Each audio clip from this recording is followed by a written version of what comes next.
राष्ट्रीय टेस्टिंग एजन्सीचे हे फेल्युअर आहे. अत्यंत महत्त्वाची परीक्षा आहे. ही परीक्षा मेडिकल एंट्रन्स टेस्ट आहे.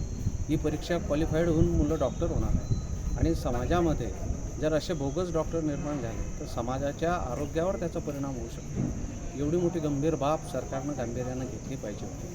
राहिलं विद्यार्थ्यांच्या मनावरचा परिणाम, तर ते काही रोबोट नाही आहे, ते काही मशीन नाही आहे की बटन दाबलं की सुरू आणि बटन दाबलं की बंद. मुलं प्रचंड परिश्रम घेऊन त्यांनी तयारी करून अत्यंत अवघड समजली जाणारी UPSC MPSCपेक्षाही जास्त अवघड समजली जाणारी ही परीक्षा आहे.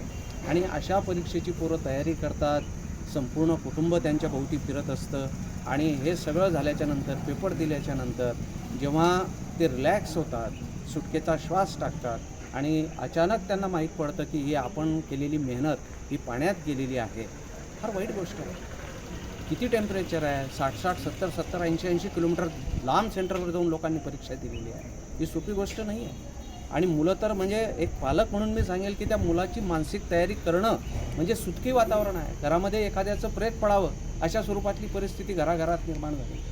अत्यंत वाईट गोष्ट आहे आणि दुर्दैवानं या यंत्रणेमध्ये इतके निष्ठुर आणि वाईट लोक आहेत. यांना कुठं घेऊन जायचं आहे देश हेच कळत नाही आहे. म्हणून पालक म्हणून संताप तर आहेच, पण एक जागृत नागरिक म्हणून या संपूर्ण यंत्रणेचा, या यंत्रणेला सांभाळणाऱ्या सगळ्या लोकांचा आणि त्यांच्या कार्याचा मी या ठिकाणी निषेध करतो. आणि आवर्जून एक गोष्ट या ठिकाणी मला सांगायची आहे, जेवढे यंत्रणेतले लोक गुन्हेगार आहेत हे फोडण्यासाठी किंवा प्रशासनातले लोक गुन्हेगार आहेत, बेजबाबदार आहेत, तेवढेच हे पेपर खरेदी करणारे जे पालक आहेत हे सुद्धा तेवढेच जबाबदार आणि गुन्हेगार आहेत. तर शिक्षा निश्चित करत असताना या पालकांना सुद्धा शिक्षा झाली पाहिजे आणि अशी शिक्षा झाली पाहिजे की विजेसारखी, जसं विजेला स्पर्श केला की ती कोणाला माफ करत नाही, तसा या पेपरला जर कोणी स्पर्श करण्याचा प्रयत्न केला तर तोही त्या पद्धतीची इजा त्याला झाली पाहिजे. या मताचे आम्ही सर्वजण आहोत आणि म्हणून एक सामाजिक दायित्व म्हणून आम्ही या ठिकाणी तहसीलदार साहेबांना निवेदन दिलेलं आहे. आपल्या माध्यमातून या यंत्रणेतील सर्व लोकांना माझी विनंती आहे की कठोर शासन या सगळ्या लोकांना करावं आणि यापुढच्या काळामध्ये असे पेपर लीक होणार नाहीत याची काळजी घ्यावी. धन्यवाद. परवा जी एवढी मोठी परीक्षा आहे नीट, ही नीट परीक्षा आपल्या महाराष्ट्र केंद्रीय शासनाला नीट घेता येत नाही. हा पेपर फुटला. 3 तारखेला परीक्षा झाली आणि परवा पेपर फुटला.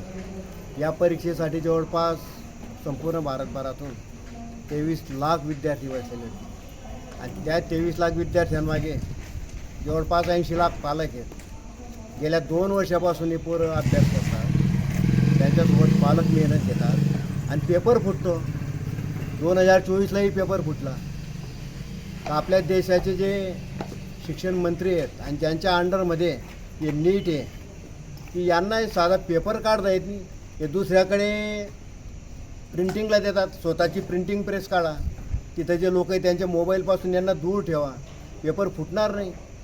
अहो 1956ला रेल्वेचा अपघात झाला होता. लाल बहादूर शास्त्री रेल्वे मंत्री होते.